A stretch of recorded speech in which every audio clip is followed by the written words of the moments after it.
بسم اللہ الرحمن الرحیم۔ آج 22واں پارہ تلاوت کیا گیا ہے اور اس ایک پارے میں خلاصے کے طور پہ 7 باتیں اہم ہیں۔ آج کے اس پارے میں سورۃ الاحزاب کا بقیہ حصہ، پوری سورہ سبا اور سورہ فاطر تلاوت کی گئی ہے۔ پہلی بات جو سورۃ الاحزاب میں ہے، اللہ پاک نے اپنے محبوب پیغمبر جناب رسول اللہ صلی اللہ علیہ وسلم کا ایک مقام اور منصب ذکر فرمایا جو تمام انبیاء میں اور پوری کائنات میں آپ کی خصوصیت ہے، جو صرف آپ کے حصے میں آئی۔ اور وہ خصوصیت کیا ہے کہ آپ اللہ کے آخری نبی ہے، خاتم الانبیاء ہے۔ سلسلہ نبوت اللہ نے آپ کے اوپر مکمل فرما دیا۔ اس لیے ہمارا یہ ایمان اور عقیدہ ہے اور کامل عقیدہ ہے کہ آپ کے بعد اب قیامت تک کبھی بھی اس دنیا میں کوئی نیا نبی بن کر نہیں آ سکتا۔ وہ سلسلہ اللہ نے آپ کے اوپر مکمل کر دیا۔ ما کان محمد ابا احد من رجالکم ولکن رسول اللہ وخاتم النبیین۔ آپ سلسلہ نبوت کے ختم ہے، یعنی مہر ہے آپ۔ اور جب کسی چیز کے اوپر مہر لگ جاتی ہے، سیل لگ جاتی ہے، اس کا مطلب یہ ہے کہ اب یہ چیز بند ہو گئی۔ اب اس میں کسی چیز کو اندر ڈالنے کا مقصد یہ ہوگا کہ آپ نے وہ سیل توڑنے کی کوشش کی۔ تو آپ علیہ الصلاۃ والسلام نے اپنی حیات مبارکہ کے اندر پیشن گوئی فرمائی کہ عن قریب ایسا ہوگا کہ میرے بعد 30 دجال اور کذاب پیدا ہوں گے۔ دجال اس کو کہتے ہیں جو کسی کو دھوکہ دے، کذاب اس کو کہتے ہیں جو جھوٹ بنا لے اپنی طرف سے۔ آپ نے فرمایا 30 جھوٹے اور دجال پیدا ہوں گے، اور ان میں سے ہر ایک یہ دعویٰ کرے گا کہ وہ نبی ہے، لیکن الا وانا خاتم النبیین لا نبی بعدی، تم آگاہ ہو جاؤ کہ میں انبیاء میں سب سے آخری ہوں، میرے بعد کوئی نبی بن کر نہیں آ سکتا۔ اس لیے میرے عزیزوں، دوستوں، بزرگوں، بہت سارے فتنوں میں سے ایک بڑا فتنہ جو آج امت کے سامنے ہے وہ منکرین ختم نبوت کا بھی ہے۔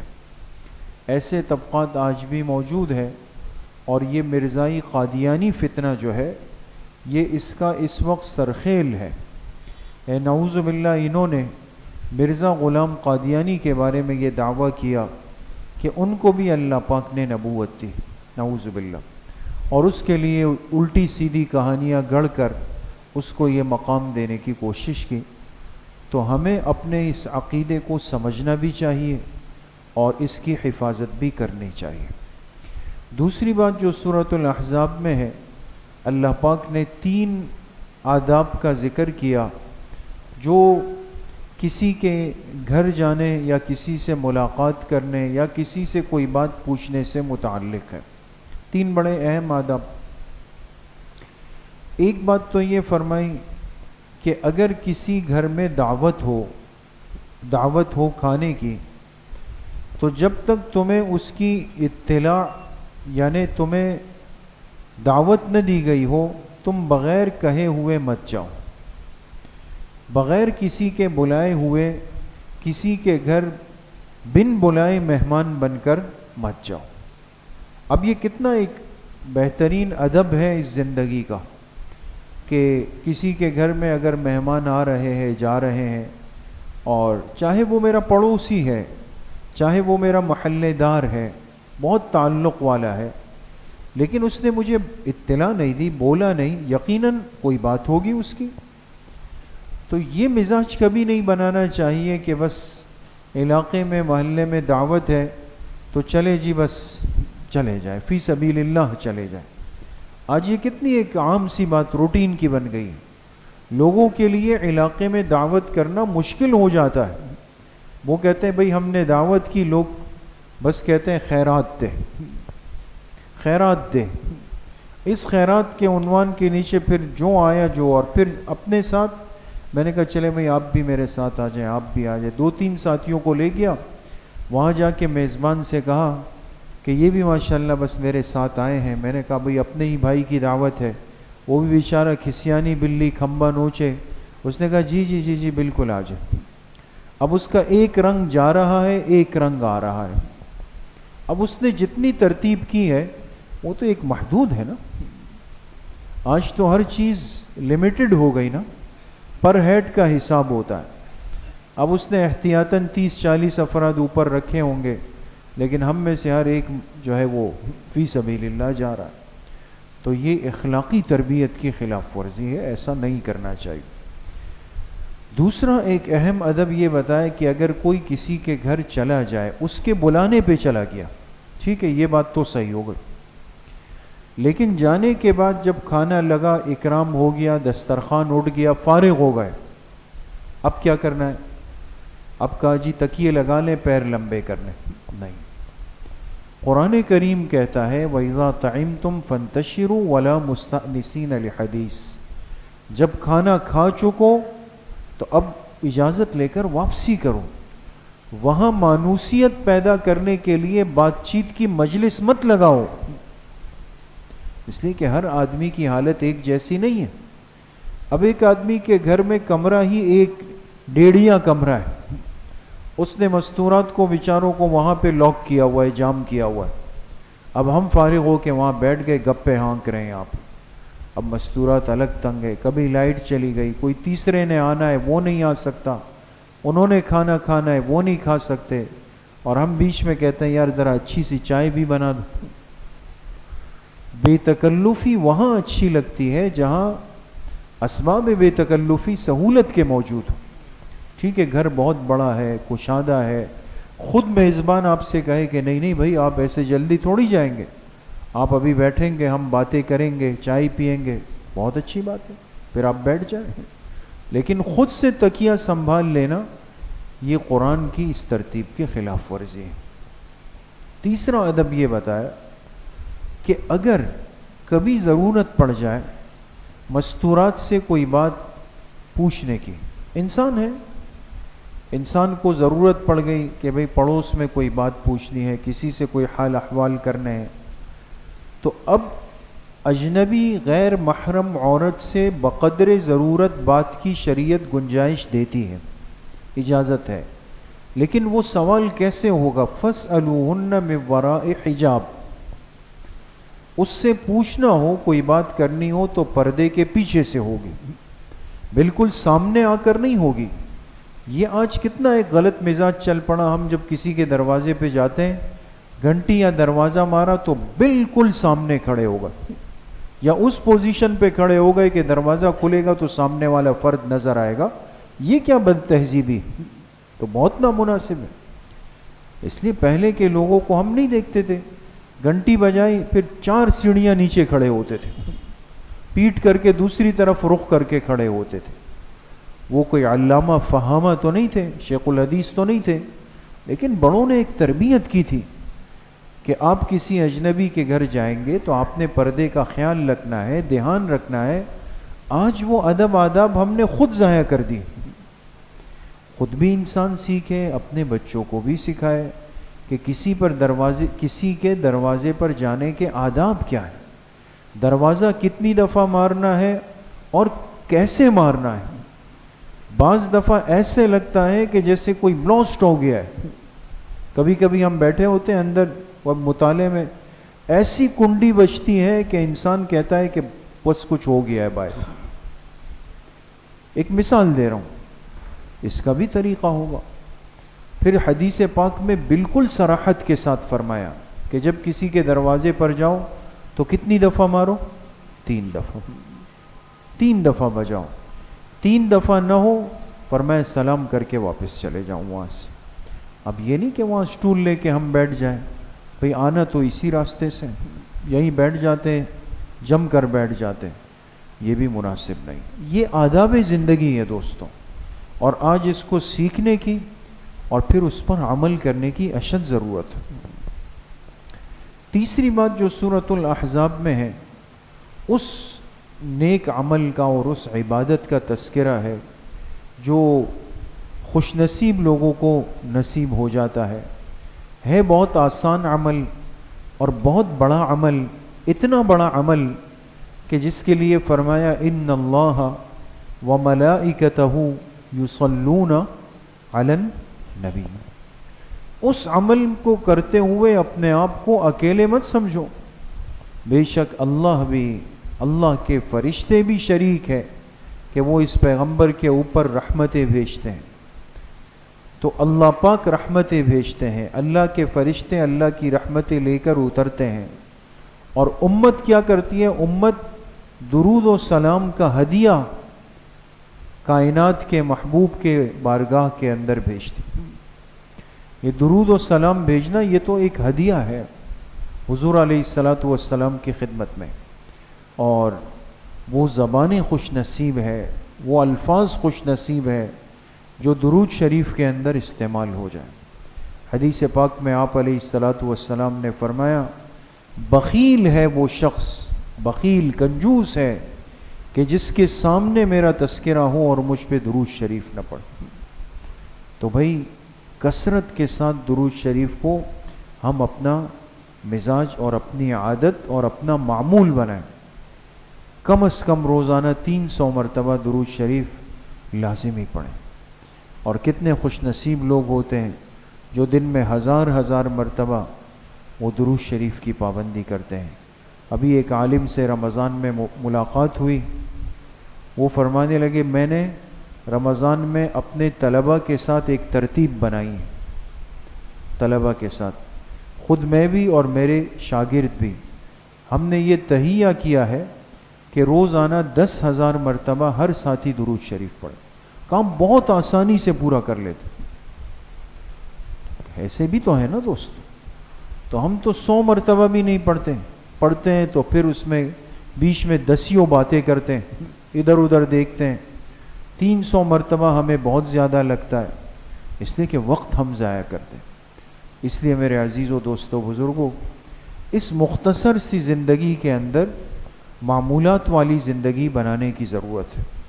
اس لیے رمضان کا قیمتی مہینہ ہے، تسبیحات کا جہاں اہتمام ہو، درود شریف کا خصوصیت کے ساتھ ہو، اور کوشش کریں، تقریباً تو فراغت ہوتی ہے، زیادہ مصروفیت رمضان میں ہوتی نہیں ہے، 300 تو کم سے کم درجہ ہے، کوشش کریں 500 مرتبہ، 1000 مرتبہ، ہر نماز کے بعد 200 مرتبہ پڑھیں گے تو 1000 کا عدد بہت آسانی سے پورا ہو جائے گا۔ چوتھی بات، سورہ سبا میں اللہ پاک نے 2 طبقات کا ذکر فرمایا۔ ایک طبقے کے لیے اللہ پاک نے فرمایا کہ یہ عبد منیب ہے، اور دوسرے طبقے کو فرمایا یہ عبد عنید ہے۔ منیب اس کو کہتے ہیں جو فرما بردار ہو، شکر گزار ہو، عنید اس کو کہتے ہیں جو ضدی ہو، ناشکرا ہو۔ شکر گزار بندے کی مثال اللہ نے دی، حضرت داؤد علیہ السلام، اللہ کے جلیل القدر پیغمبر تھے، فرمایا ان کو ہم نے خوبصورت آواز دی، لحن داؤدی نا، بڑی خوبصورت آواز، اتنی خوبصورت آواز دی کہ جب یہ زبور کی تلاوت کرتے تھے تو پرندے آ کر ان کے قریب بیٹھ جاتے تھے، اور یہاں تک روایات میں آتا ہے کہ جس درخت کے نیچے بیٹھتے وہ درخت جھک جاتا تھا، اتنا خوبصورت پڑھتے تھے۔ اور ایک روایت میں یہ بھی ہے کہ قیامت کے دن جب اللہ پاک عرش پہ جلوہ افروز ہوں گے اور انبیاء اپنی کرسیوں پر بیٹھ جائیں گے، تختوں پر، تو اللہ پاک حکم دیں گے حضرت داؤد علیہ السلام کو کہ وہ اپنی خوبصورت آواز میں قرآن پاک کی تلاوت کریں۔ اللہ ہم سب کو سننا نصیب فرمائے، اس لیے کہ شکر گزار بندے ہیں تو اللہ نے اپنی نعمتیں ان پر نازل فرمائے۔ دوسری طرف قوم سبا کا ذکر کیا، سورت کا نام ہی سورہ سبا ہے، سین کے ساتھ، بڑی ناشکری قوم تھی۔ اللہ پاک فرماتے ہم نے ان پر اپنی نعمتوں کی فراوانی کی، کھانے پینے کی چیزیں، موسم اور ماحول، ہر طرف خوبصورتی، ہریالی، آبادی، سب کچھ دے دیا ان کو۔ اب اللہ کسی کو نعمتوں کی فراوانی دے تو بندہ شکر گزار ہونا چاہیے، یہ ناشکرے بنے اور بجائے فائدہ اٹھانے کے کہنے لگے یہ تو ہم ہر روز ایک طرح کی چیز دیکھتے ہیں، صبح اٹھتے ہیں تو بس یہ ہریالی ہے، سبزہ ہے اور یہ پانی ہے اور اب یہ نعمتیں ہیں اور کہہ رہے ہیں کہ ہمیں روز یہ دیکھنا پڑ رہا ہے۔ تو بھئی تمہیں کیا چاہیے؟ کہا کچھ ویرانہ سا ہو، ویرانہ ہو، کچھ پہاڑ ہو، کچھ صحرا ہو۔ جن چیزوں سے انسان بھاگتا ہے یہ اس کے طلبگار بن گئے۔ اللہ پاک نے فرمایا ہم نے ان ناشکروں کو سزا دی۔ فَأَرْسَلْنَا عَلَيْهِمْ سَيْلَ الْعَرِمِ وَبَدَّلْنَاهُمْ بِجَنَّتَيْهِمْ جَنَّتَيْنِ، دو بڑے بڑے باغات کا سلسلہ چل رہا تھا، دائیں طرف بھی باغ بائیں طرف بھی باغ، جو پھلوں کے تھے، اور رات کو ایک تیز رفتار آندھی چل گئی، اور اس قوم کی آبادی کے قریب ایک بند تھا جس نے پانی کو روک رکھا تھا۔ راتوں رات وہ بند جو تھا ہم نے اس پر چوہے مسلط کر دی، چوہوں نے اس بند کی، اس ڈیم کی دیواروں میں سوراخ کیا، آندھی چلی، پانی بھی ٹوٹ آیا اور ہوا نے ان دونوں باغات کو تباہ کر دیا۔ جب صبح ہوئی قوم سبا کا نام و نشان نہیں تھا، ختم ہو گیا۔ تو شکر گزاری اس دن بھی بات گزری، اس کو انسان اپنی عادت بنائے۔ ایک چیز مل، پانی بھی پی لیا فوراً کہے الحمدللہ، کھانا کھائے، کھانے کی مسنون دعا الحمدللہ الذی اطعمنا وسقانا وجعلنا مسلمین۔ نیا کپڑا پہن لے الحمدللہ الذی کسانی ھذا ورزقنیہ من غیر حول منی ولا قوت۔ دیکھیں ہر مسنون دعا جو نعمت کے موقع پہ پڑھی جائے گی اس کا آغاز کس لفظ سے ہے؟ الحمدللہ سے، شکر گزاری سے۔ پانچویں بات جو سورہ سبا میں ہے، اللہ پاک نے جناب نبی کریم صلی اللہ علیہ وسلم کی نبوت اور رسالت کے عالمگیر ہونے کو، کہ آپ کو جو نبوت ملی وہ محدود نہیں، کسی مخصوص جگہ، کسی مخصوص قوم یا کسی مخصوص زمانے کے لیے نہیں۔ حالانکہ پچھلے جتنے انبیاء تھے سب کی نبوت محدود تھی، لہٰذا جب پیغمبر دنیا سے تشریف لے گئے تو ان کی نبوت کا سلسلہ ان کے ساتھ بند ہو گیا، ختم۔ اب نیا نبی آئے گا، لیکن حضور علیہ السلام جب تشریف لائے اللہ نے فرمایا وما ارسلناک الا کافۃ للناس بشیرا ونذیرا، اے میرے حبیب صلی اللہ علیہ وسلم ہم نے آپ کو پوری انسانیت، قیامت تک جو انسان آئے گا ہر ایک کے لیے ہم نے آپ کو رسول اور نبی بنا کر بھیجا ہے۔ آپ کی نبوت اور رسالت کے دائرے سے اب قیامت تک کا کوئی انسان وہ باہر نہیں نکل سکتا کہ وہ یہ کہے کہ مجھے اپنی نجات اور ہدایت کے لیے کوئی راستہ ڈھونڈنا ہے۔ اب نجات اور ہدایت آپ علیہ السلام کی نبوت اور رسالت اور اس کے نتیجے میں ملنے والی شریعت کے اندر بند ہو گئی ہے دوست، اب کامیابی کا اور کوئی راستہ نہیں بچا۔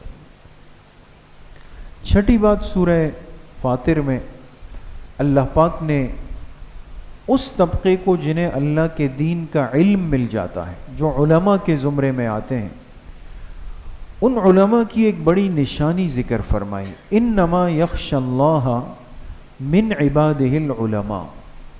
فرمایا اللہ کے جن بندوں کے پاس علم ہوتا ہے، علم الہی ہوتا ہے، اس کی پہچان یہ ہے کہ ان میں اللہ پاک کی خشیت اور خوف بڑھ جاتا ہے۔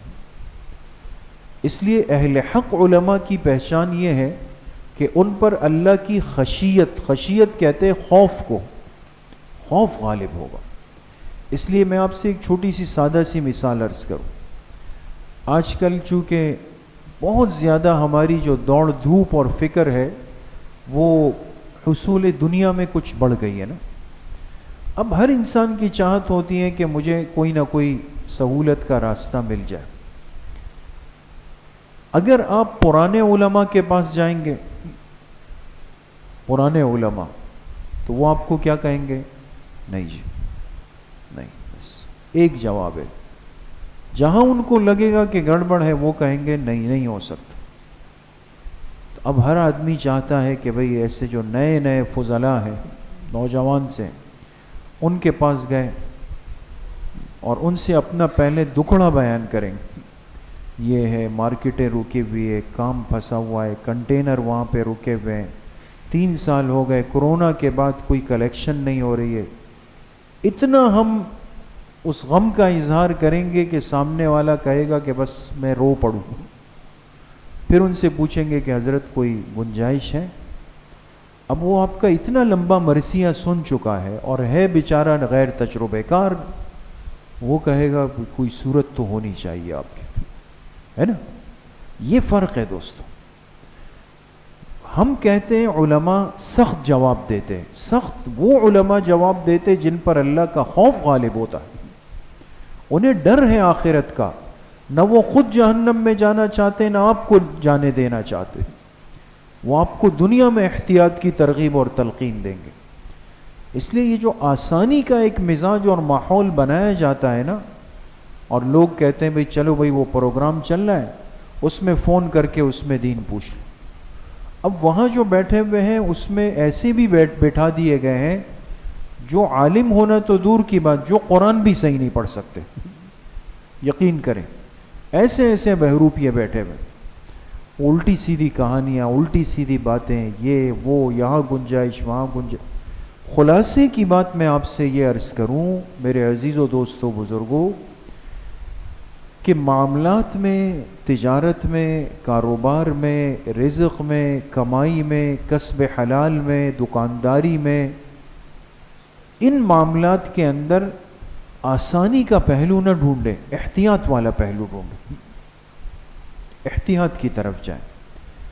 آپ کو 5 روپے مل جائے 10 کے بجائے, لیکن آپ کا دل, ضمیر, نفس اس پہ مطمئن ہے, یہ ان 10 روپوں سے بہت اچھا ہے کہ جو آپ کے دل میں ایک کھٹکا پیدا کر رہا ہے. اس لیے اللہ پاک نے اپنے علماء کی نشانی یہ بتائی کہ اس دین کے حقیقی علماء پر خشیت اور خوف غالب ہوگا. 7ویں اور آخری بات, اللہ پاک نے قرآن کریم سے تعلق رکھنے والے 3 طبقات کا ذکر کیا. ثم اورثنا الکتاب الذین اصطفینا من عبادنا. اس قرآن سے تعلق رکھنے والے طبقات 3 طرح کے ہیں. کتنی طرح کے؟ 3. ایک وہ ہے جس کا تعلق بہت سرسری سا ہے, ہلکا سا. ایک طبقہ وہ ہے جس کا تعلق ذرا معتدل درمیانہ سا ہے, متوسط.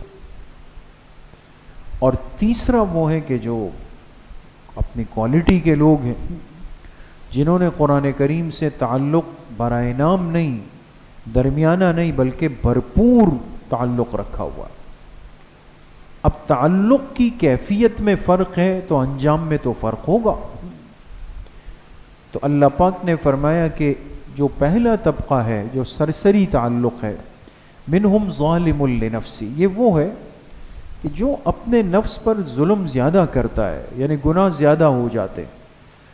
تو جب انسان گناہوں میں زیادہ لگتا ہے دوستوں, قرآن سے تعلق خود بخود کمزور ہوگا.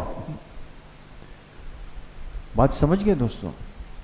وَمِنْهُمْ مُقْتَصِدٌ, ایک طبقہ وہ ہے جو ذرا درمیانہ سا ہے, قرآن کی تلاوت کرتا بھی ہے, اچھا خاصا جڑ جاتا ہے, پھر کٹ جاتا ہے, لیکن مکمل انقطاع نہیں کرتا, کوشش کرتا ہے کہ وقت مل جائے, لگا ہوا ہوتا ہے, لیکن ایک درمیانہ سا تعلق.